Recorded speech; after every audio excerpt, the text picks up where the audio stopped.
پہلی بات تو یاد رکھیں کہ ہمارے مذہب اسلام میں جوائنٹ فیملی سسٹم کا کوئی تصور نہیں ہے۔ نبی کریم صلی اللہ علیہ وسلم کے دور میں اتنے بڑے بڑے گھر تھے ہی نہیں کہ ماں باپ بھی ساتھ ہوں، نندے بھی ساتھ ہوں، دیور جیٹ بھی ساتھ رہ رہے ہیں، سب کے سب ایسا تھا ہی نہیں۔ چھوٹے چھوٹے گھر ہوتے تھے، شادی ہوتی اپنے گھروں میں منتقل ہو جاتے تھے۔ لیکن تغیر زمانہ کے اعتبار سے اب ایسا ہے کہ بعض اوقات ایک ہی احاطے کے اندر 2-3 فیملیاں رہ رہی ہوتی ہیں، تو جوائنٹ فیملی سسٹم منع بھی نہیں ہے، لیکن اصل تو سیپریشن ہی ہے، الگ رہنا ہے۔ ایک بات۔ دوسری بات یہ ہے کہ فقہا نے واضح طور پہ لکھا کہ لڑکی اگر سسرال میں ہے اور شوہر اسی سسرال میں اسے ایک الگ روم دے سکتا ہو کہ جس میں وہ اندر سے کنڈی لگا لے، باہر جائے تو تالا لگا کر جائے، تو یہی ایک الگ رہائش کا شرعی تصور ہے۔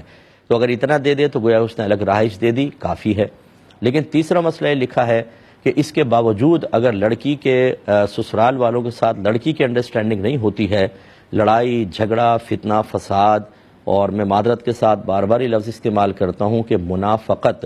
کہ بظاہر تو جیسے مہمان ہیں تو ساس کہتی ہے بہو کو بیٹا ادھر آ جاؤ، بیٹھو، مہمان آئے ہیں، اتنے پیارے لہجے میں، لیکن دل میں ہوتا ہے بغض بھرا ہوا ہے، یہ کم وقت کو بس میں ایسے لا کے بٹھا رہی ہوں۔ اور کبھی وہ کہتی ہے کہ امی جان چائے لے آؤں، اور دل میں ہوتا ہے بڑھیا تو مرتی کیوں نہیں ہے۔ ایسے دلوں کے اندر بغض بھرے ہوئے ہیں اور ظاہر میں شیریں الفاظ ادا کر رہے ہوں، ایسی منافقت کو، ایسے دوہرے معیار کو شریعت قطعاً ناپسند کرتی ہے۔ تو جب ایسی صورتحال ہو کہ ایک جگہ رہنا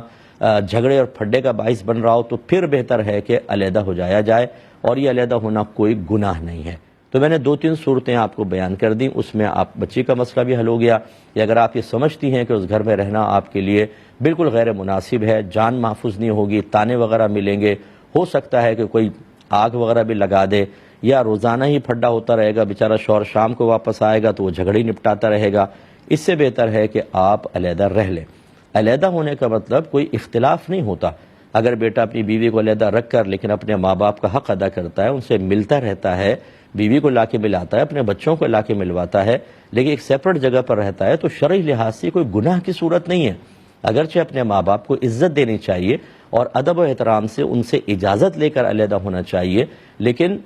مطلب ماں باپ کو بھی وسعت حاصل کرنی چاہیے، بچوں کو بھی چاہیے کہ علیحدہ ہو کے ماں باپ کو بھول نہ جائیں، اور اس کو یہ سمجھنا کہ جیسے ہمارے بعض خاندانوں میں ایسا ہوتا ہے کہ اگر بیٹا علیحدہ ہو گیا تو یہ عورتیں آ کے آگ لگاتی ہیں، بعض ہر ایک نہیں، بعض آتی ہیں کہ یہ کیا ہوا تمہارا بیٹا علیحدہ ہو گیا، ہائے ہائے ابھی تو شادی ہوئی تھی، یہ تمہاری بہو نے کیا ہے سارا کچھ، یہ آج کل کی لڑکیاں ہیں ہی ایسی، فوراً بیٹے کو لے گئیں، اپنی ماں سے جدا کر دیا، آگ لگائی اور یہ نکل لی، وہ بیچارے تڑپ رہی ہیں۔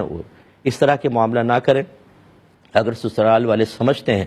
کہ اپنی بہو کو ہم برداشت نہیں کر سکتے اور آئے دن جھگڑا ہوگا، خوش دلی سے بیٹے کو کہیں کہ بیٹا تم علیحدہ رہو، لیکن آتے رہنا، ملتے رہنا، ہم بھی آئیں گے تمہارے گھر، بہتر ہے کہ محبت قائم ہو، تھوڑا دور ہو جائیں، اس میں کوئی حرج نہیں ہے۔ امید ہے کہ آپ سمجھ گئے ہوں گے۔ کالر ہمارے ساتھ ہیں۔